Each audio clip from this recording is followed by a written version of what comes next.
Selamat pagi siswa-siswa semua.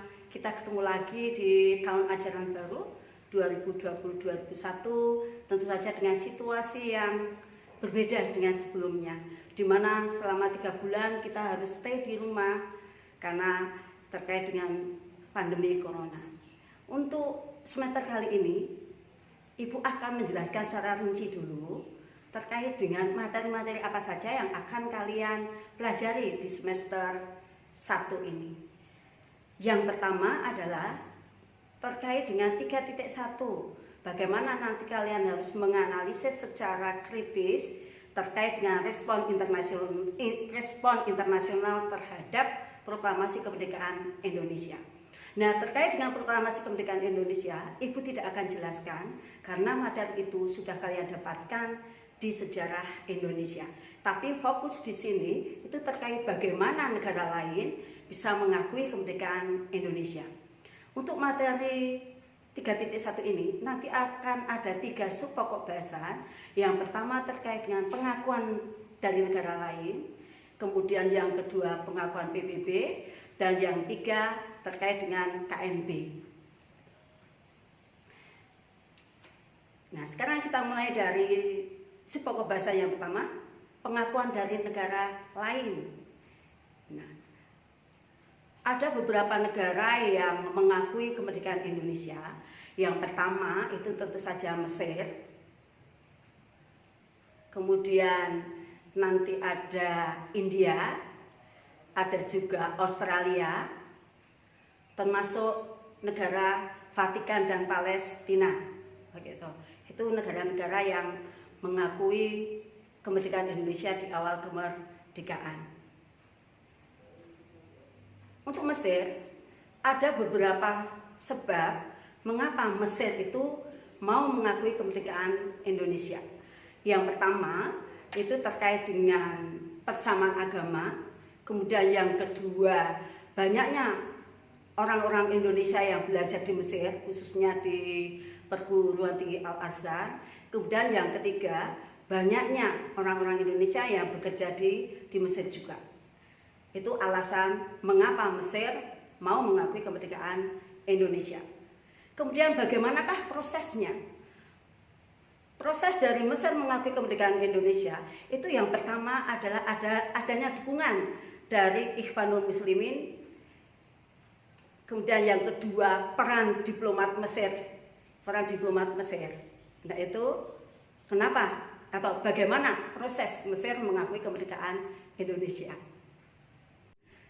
Kita sampai yang kedua. Kalau yang pertama tadi negara yang mengakui kemerdekaan kita adalah Mesir, kemudian negara yang kedua adalah India.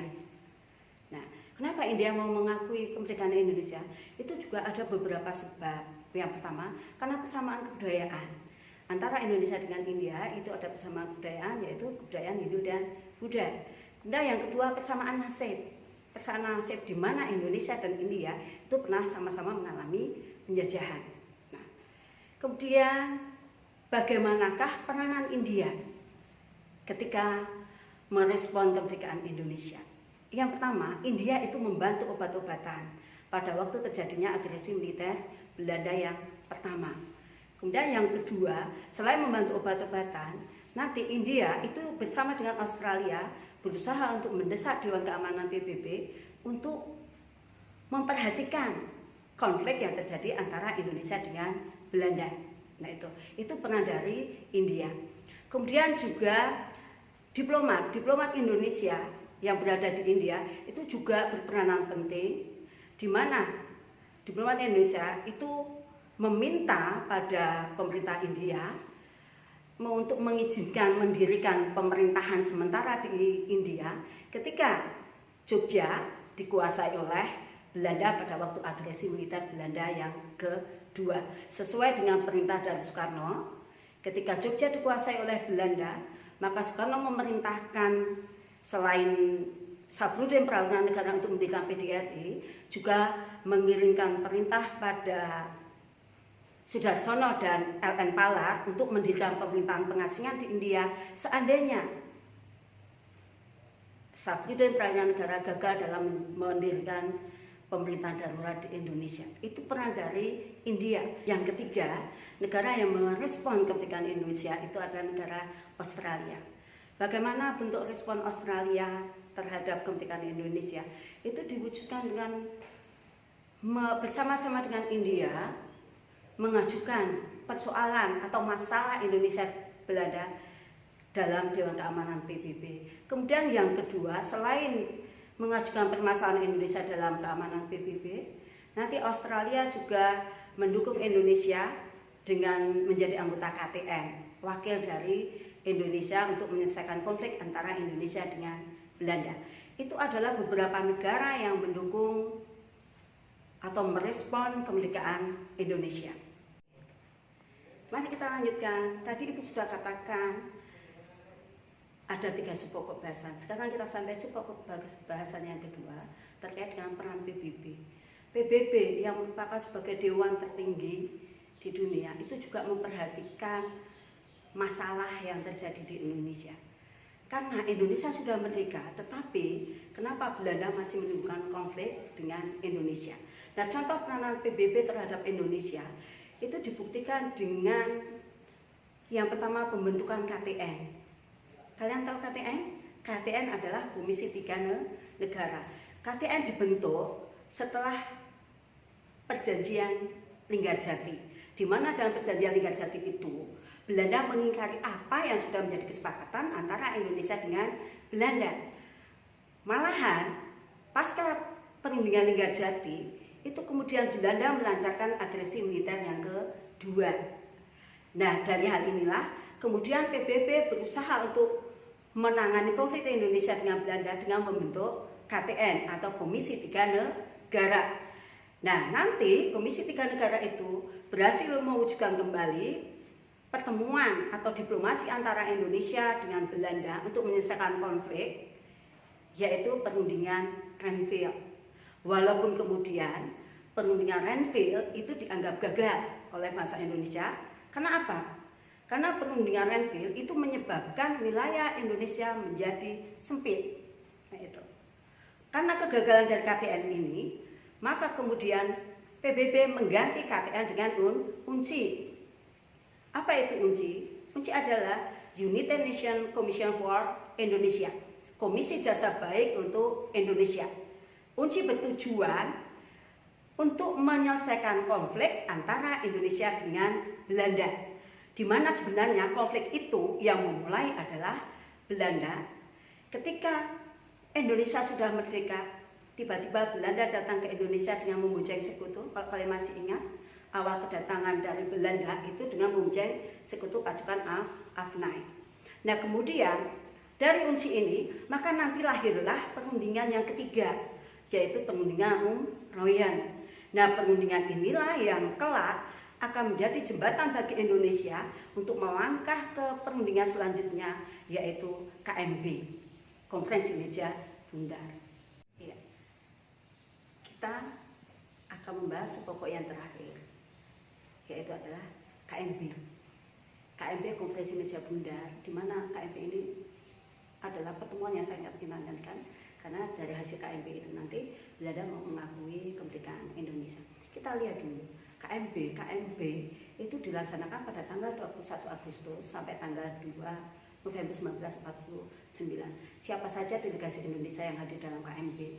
Ada 3 perwakilan yang hadir dalam KMB. Yang pertama dari pemerintah Indonesia, diwakili oleh Dr. Andes Muhammad Hatta, kemudian dari BFO Sultan Hamid II, dan dari UNCI, yaitu Van Mars Seven. Kalian tahu UNCI tadi adalah bentukan PBB untuk menyelesaikan konflik antara Indonesia dengan Belanda. Kemudian dari hasil pertemuan tersebut, maka akan didapatkan hasil kesepakatan dari KMB. Ibu tidak akan sebutkan semua dari hasil KMB itu, tapi ada beberapa poin penting yang harus dicermati. Yang terkait dengan poin kedua, di mana poin kedua dalam KMB itu dikatakan Belanda akan mengembalikan Indonesia, akan mengembalikan Irian Jaya 1 tahun setelah pengakuan kedaulatan. Itu isi dari KMB. Tapi kenyataannya nanti Belanda mengingkari isi kedua dari KMB. Belanda tidak mengembalikan Irian Jaya, Irian Barat pada waktu itu, setelah 1 tahun pengakuan kemerdekaan.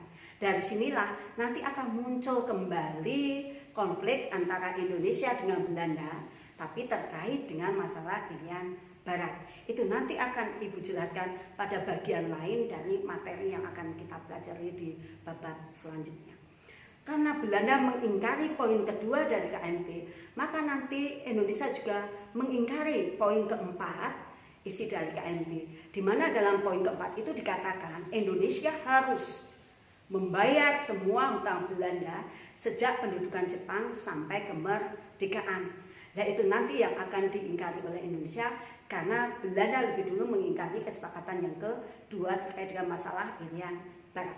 Itu terkait dengan isi KMP. Kemudian setelah KMP, puncaknya adalah pengakuan kedaulatan.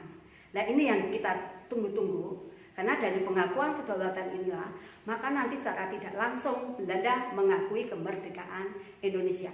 Pengakuan kedaulatan dilakukan atau dilaksanakan di 3 tempat. Yang pertama di Belanda.